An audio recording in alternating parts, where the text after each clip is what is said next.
The raid happens at dawn. The men are killed quickly. But you are a woman. You are spared. Not for mercy, but for utility. From this moment, your name is gone. Your God is silent. You have entered a world where you are either a beast of burden, a tradable asset, or a spiritual daughter. Welcome to the spectrum of fate. Look closely at these two conflicting faces. On the left, Matilda Lockhart, her nose burned away, a living record of torture. On the right, Cynthia Ann Parker, proud, nursing a future chief. Both were white women. Both were stolen. Why was one treated like livestock, while the other rose to power inside the tribe? History often framed captivity as a death sentence. The reality, it was a marketplace, a lottery, and for some, a radically different life. To understand this lottery, we must learn the rules. Raids were chaotic. Infants were sometimes silenced to ensure speed, while older children were seized as prizes. The survivors faced a cold calculation. For many men, the pattern was simple torture and death unless they had rare utility. Like Cabeza de Vaca, who survived only by becoming a healer. But women were the gold standard of the plains, viewed as the weaker gender.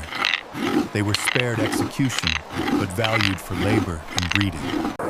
They were the currency of the ransom economy. Welcome to the nightmare some learned to call home. We begin in the dust of San Antonio.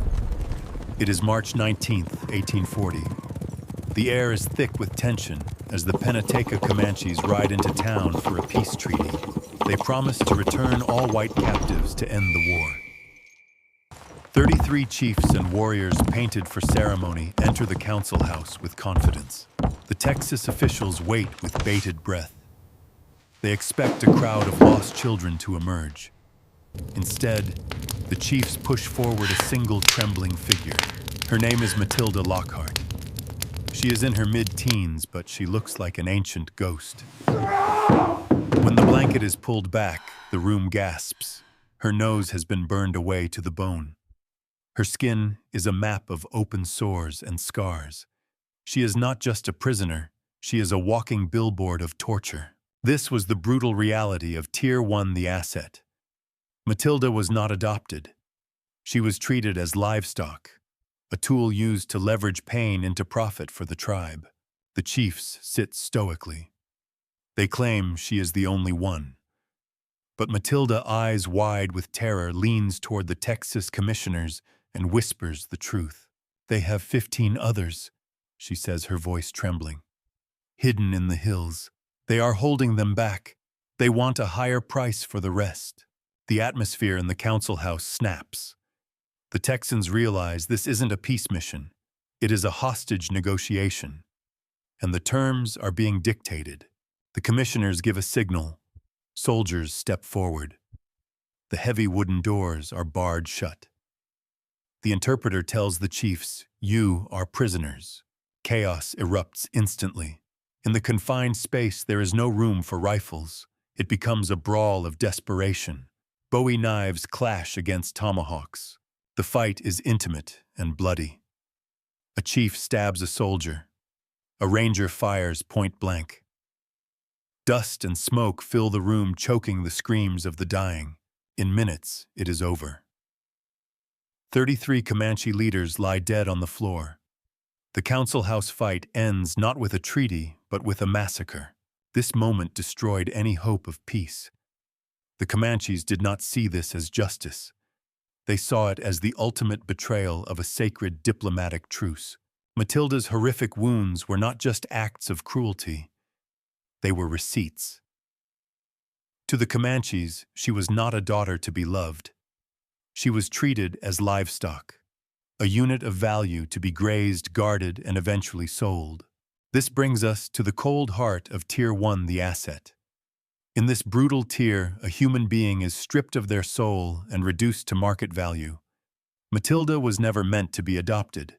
She was simply inventory. The trade was so lucrative, it spawned a ghastly new profession, the ransom agents. These were hardened men, often comancheros, or traders who acted as brokers between the two warring worlds. They didn't work for charity. They tracked captives through the vast Comancheria, negotiating prices in coffee, tobacco, and cloth, then selling the victims back to grieving families at a steep markup. Women were the gold standard of this economy.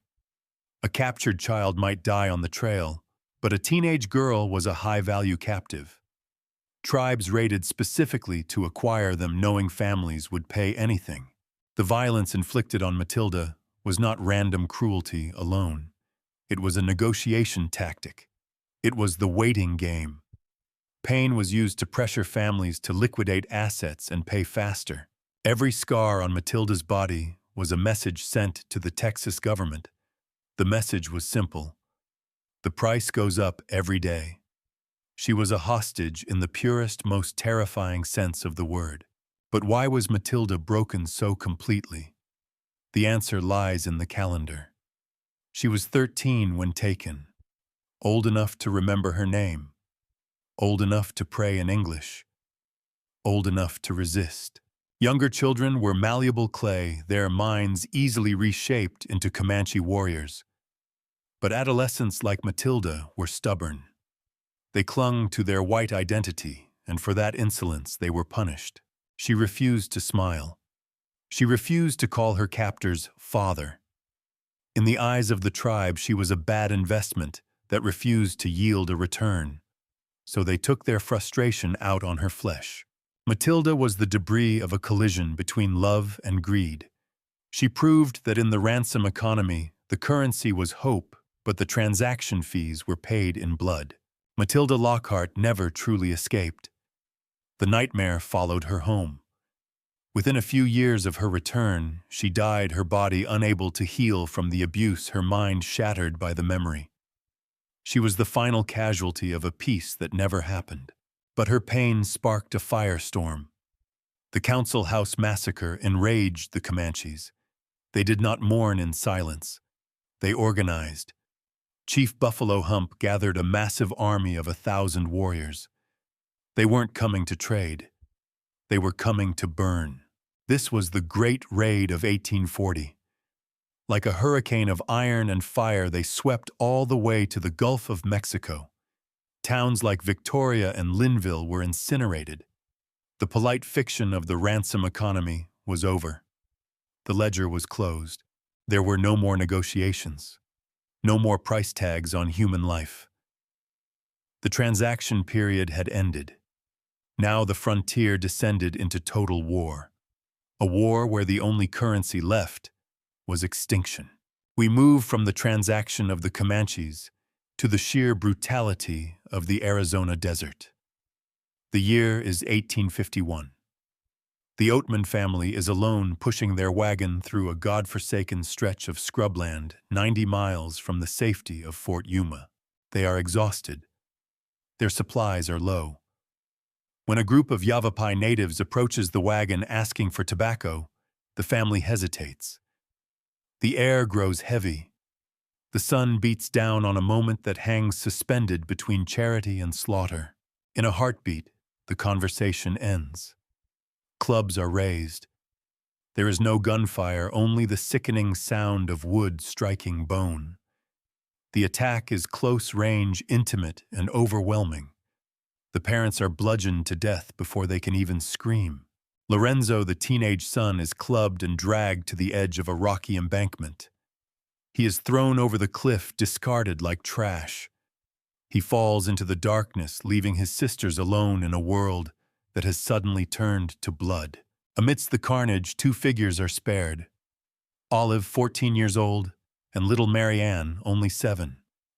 They are frozen, clutching each other as the smoke from their burning wagon rises to choke the sky. They are the trophies of this raid. The terror of the massacre is immediately replaced by the torture of the trek. The Yavapai do not have horses. They run, and they expect their captives to keep pace. The girls are stripped of their shoes and forced onto the abrasive desert floor. This is the beginning of their Odyssey. For days they are driven like cattle across the volcanic rock. Every step is a laceration. The sun blisters their skin. Their throats parch until they cannot swallow. but stopping means death. When 7-year-old Marianne lags behind, sobbing from exhaustion, there is no mercy. The warriors use whips and spear shafts to drive her forward. They beat the child not out of anger, but to maintain the relentless pace of their escape. Olive watches the world she knew disappear over the horizon. She is no longer an American girl. She is a prisoner of the Yavapai marching into a blank space on the map where no cavalry can follow. They are walking beyond any reach of rescue. This was not the wealthy empire of the Comanches. The Yavapai lived as scavengers of the stone desert, starving, desperate, and nomadic. They didn't look at the girls and see a ransom check. They saw muscle. They saw bodies for labor. The sisters were thrust into a life of grueling subsistence. From the first light of dawn, they were driven into the scrubland. Their task was to forage for firewood, roots, and seeds. It was not gardening. It was a desperate scratching at the earth for survival. They were stripped of their dignity along with their clothes. Forbidden to speak English, they communicated only through the language of labor. If they returned with a basket that was too light, they were beaten. But the labor was not the cruelest part of their existence. That honor belonged to the children of the village. In a twisted reflection of their parents' hardness, the Yavapai youth treated the white sisters not as people, but as stray dogs to be tormented for sport. They devised a game that Olive would remember for the rest of her life. The children would pull burning sticks from the campfires, glowing red at the tips, and jab them into the girl's bare skin. They laughed as the white flesh blistered and the sisters screamed. When they grew tired of the fire, they turned to archery. They used the girls as living targets, shooting blunt-tipped arrows at them from close range. Bruises bloomed across their bodies like dark flowers, a map of the tribe's contempt for their weakness. Through this physical torture, a deeper psychological terror took root. Olive lived in a state of constant paranoid dread. She did not understand their customs, but she understood the hungry looks of the elders during the famine. She became convinced of a horrifying truth: they were not being kept for labor alone. In her mind, the abuse and the feeding were a prelude to a ritual. Olive later believed they were being prepared for death. Marianne, only 7 years old, began to wither. She was a fragile skeleton, her spirit breaking under the weight of the wood she carried. Olive would secretly share her own meager rations, trying to keep the flickering light of her sister's life from going out. For one agonizing year, this was their universe. A world of burning sticks, flying arrows, and the certainty of death. They were 90 miles from civilization, but they might as well have been on the dark side of the moon. Salvation arrived after 1 year of hell. It did not come with the U.S. cavalry, but with a trade delegation from the north, the Mojave. They were taller, stronger, and far wealthier than the desperate Yavapai. A negotiation took place in the dust. The Yavapai, starving and desperate, were easy to barter with. The price for 2 human souls was pitiably low: 2 horses, a few vegetables, and some beads. The deal was struck. The girls were marched north, but this time the journey led them out of the wasteland. They entered the Mojave Valley, a lush river-fed oasis that seemed like a hallucination after the scalded rocks of the desert. But the true shock was not the landscape. It was the kindness. They were not thrown into a slave pit. They were taken directly to the lodge of the ruler, Chief Espanosa. The chief's wife, Espaneo, did not look at them with contempt. She looked at them with a mother's pity. In a stunning reversal of fate, the tribe formally adopted the white orphans.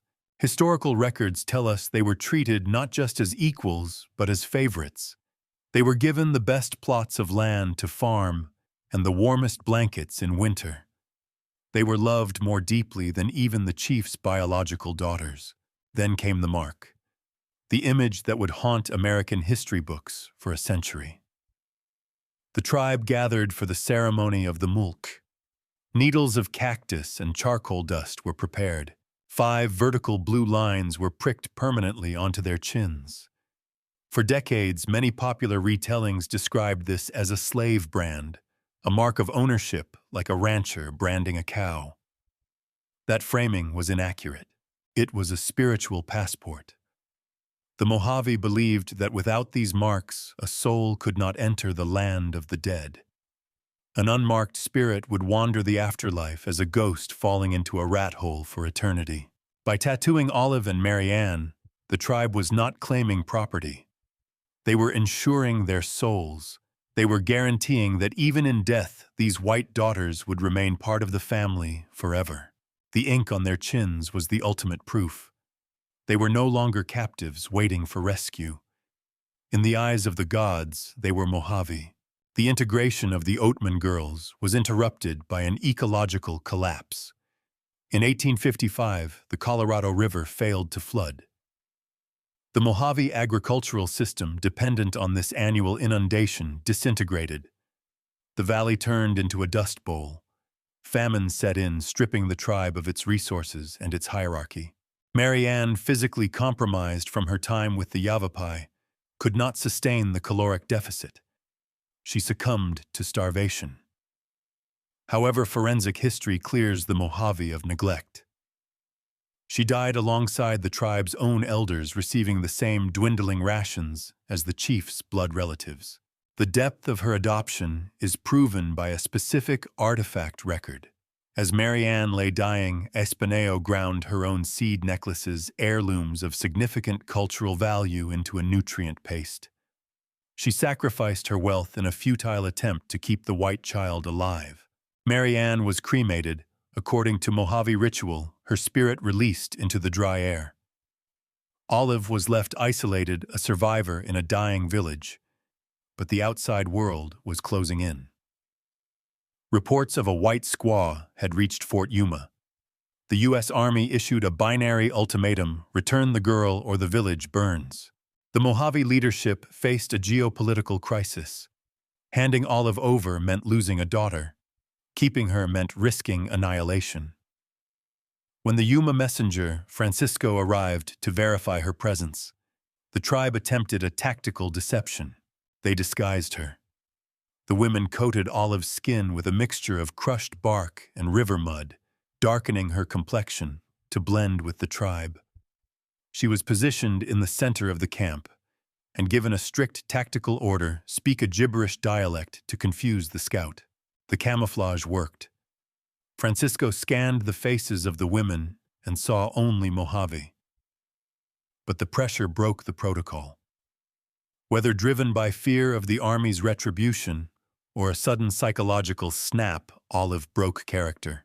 She spoke to the messenger in English. The deception collapsed instantly. Olive had just confirmed the intelligence reports. The village was now a confirmed target. The reaction from the Mojave warriors was immediate and violent. They viewed this not as a reunion, but as a security breach. A faction of the warriors moved to execute her. Dead captives tell no tales, and a corpse would remove the Army's incentive to attack.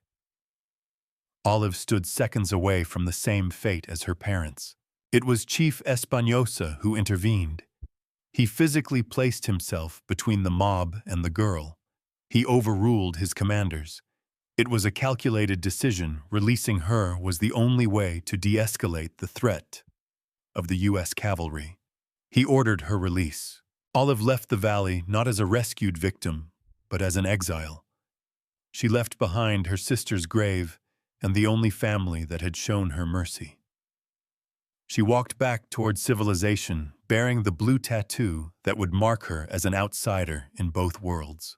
Olive's return to civilization was not a liberation. It was a circus. She became a Victorian celebrity, touring the country to recount her ordeal to packed lecture halls. Yet in every speech she defied the savage stereotype. She maintained firmly, "To the honor of these savages, let it be said I was never treated with insult." But the public narrative concealed a devastating secret. Friends close to Olive reported that she wasn't suffering from trauma of captivity, but from the grief of separation. Whispers circulated that she had left behind not just a tribe, but a Mojave husband and 2 sons. The rescue was in her reality a second abduction. She was forced to abandon her own children to return to a society that viewed her as a damaged curiosity. The blue tattoo on her chin was a constant reminder of the family she was forced to betray. Olive Oatman died in 1903, a wealthy woman in Texas.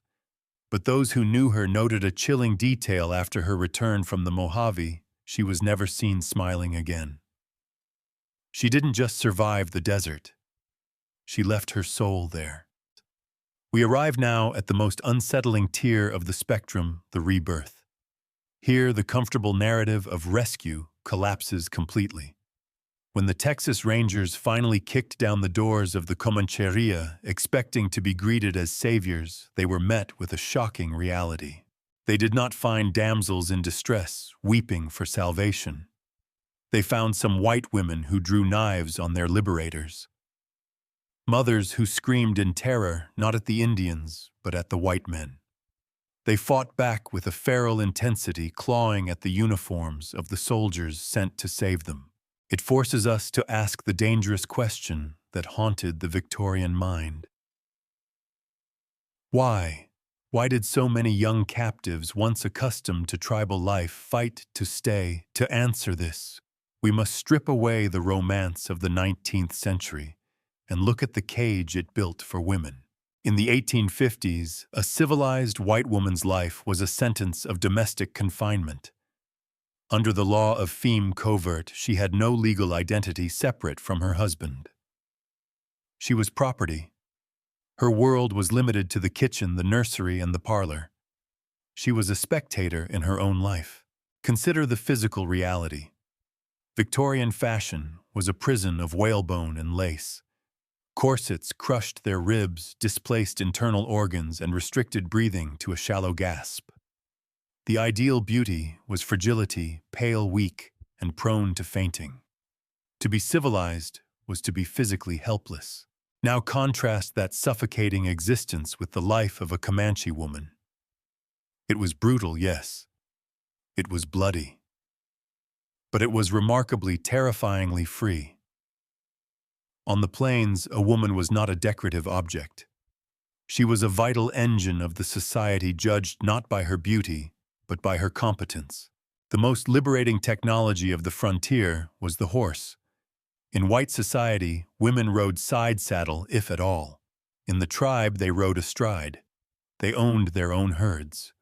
A woman on a horse was equal to a man in speed and mobility. For a young girl, this speed was an intoxicating drug. There was also political power. A white wife had no vote. A Comanche mother, however, wielded immense influence. Her status was tied to her sons. If she raised great warriors, her voice carried weight in the council fires. She was the power behind the throne, respected and feared. The sociological calculation is uncomfortable but clear. For a young girl taken from a repressive, static society, the tribe did not always offer captivity. It offered a harsh meritocracy. If you were strong, you survived. If you were smart, you thrived. It was a raw, unfiltered existence. This cannot be explained by Stockholm Syndrome, alone a term invented a century later to explain victimhood. This could become a rational choice. The young captives didn't lose their minds. They simply realized that the people labeled as barbarians offered them more agency than their own fathers ever did. Civilization was the prison. The tribe was the key. And once they tasted that freedom, they would die rather than give it up. If there is a single ghost that haunts the Texas consciousness, it is Cynthia Ann Parker. Her story is the ultimate test case of the rebirth. Kidnapped at age 9 during the brutal raid on Fort Parker in 1836, she did not merely endure captivity. She gradually dissolved into it. Over 24 years, the blue-eyed English girl ceased to exist. In her place rose Nadua, meaning she who carries herself with dignity and grace. She stripped away the layers of her Victorian upbringing and replaced them with the raw elemental power of the Comanche. She was not a slave. She was royalty. She became the wife of Peta Nocona, the feared war chief of the Noconi band. This was a marriage recognized as high status within the tribe. Together, they moved across a vast world of grass and sky. From her womb came Quanah Parker, the child who would grow up to be the last great chief of the Comanches. She had fulfilled the highest calling of the tribe to birth a savior for her people. She was complete. She was home. But the collision of worlds is never without debris. In December 1860, the Texas Rangers, led by Sullivan Ross, tracked the Noconi Band to the Pease River. They weren't looking for a lost girl anymore. They were looking to destroy a military target. The Battle of Pease River was less a battle and more of an execution. The Rangers struck the camp with overwhelming force. Chaos erupted.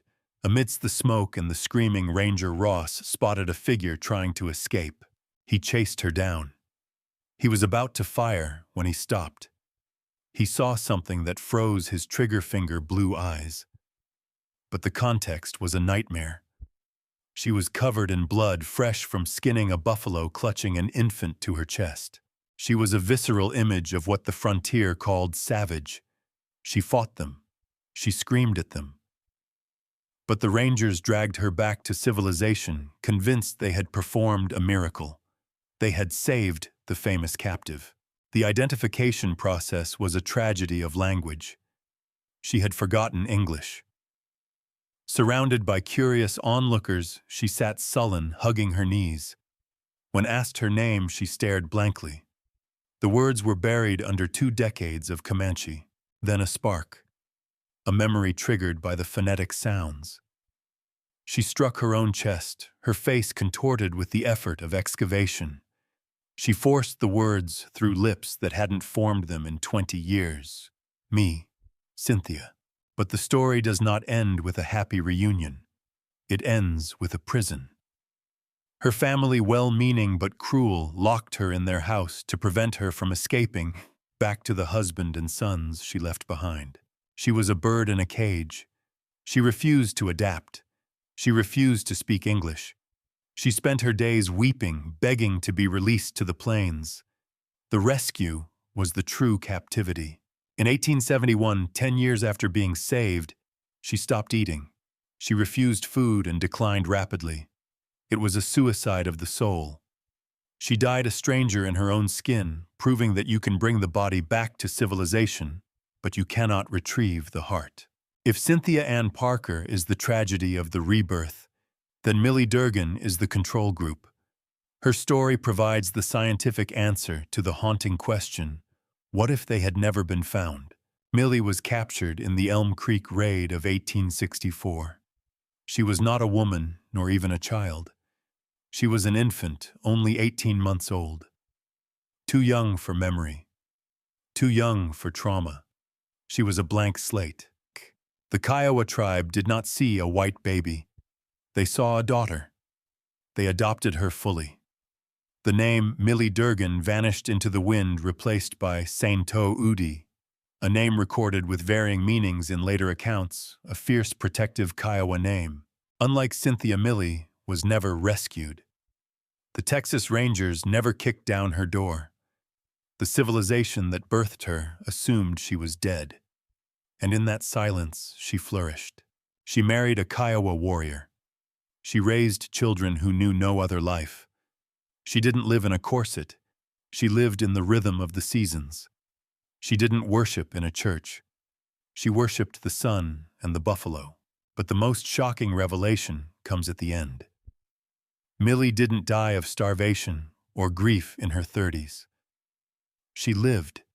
She survived the end of the buffalo, the reservation era, and the turn of the century. She lived until 1934. While the world was watching films and driving cars, Sainto Udi was a celebrated matriarch of the Kiowa Nation. She died peacefully, surrounded by grandchildren who adored her. When she finally revealed her identity late in life, she did so without regret. She spoke of her white heritage not as a loss, but as a curiosity. She had no desire to go back. Millie Durgan is the reality check. Her long, full life reframes Cynthia Ann Parker's fate. What destroyed her was not captivity or the tribe, but the forced return to civilization. So what do we see when we look back at the captured women of the American frontier? We don't see a single story. We see a spectrum of fate. The history books wanted us to believe it was a simple war of cowboys versus Indians. But the reality was far more complex. It was a collision of worlds. For Matilda Lockhart, that collision was a car crash. She was the currency of the ransom economy, a victim of the asset tier. The collision broke her body and destroyed her mind, leaving her as nothing more than a receipt for brutality. For Olive Oatman, the collision was a purgatory. She walked the line of the Odyssey.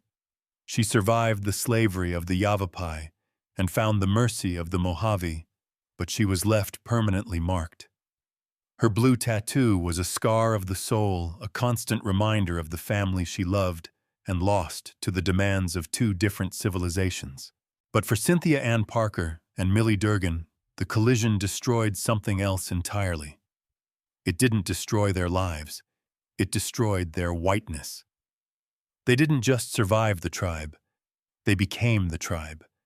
They entered the rebirth and found a freedom that the Victorian world could never offer them. This leaves us with a lingering, uncomfortable thought.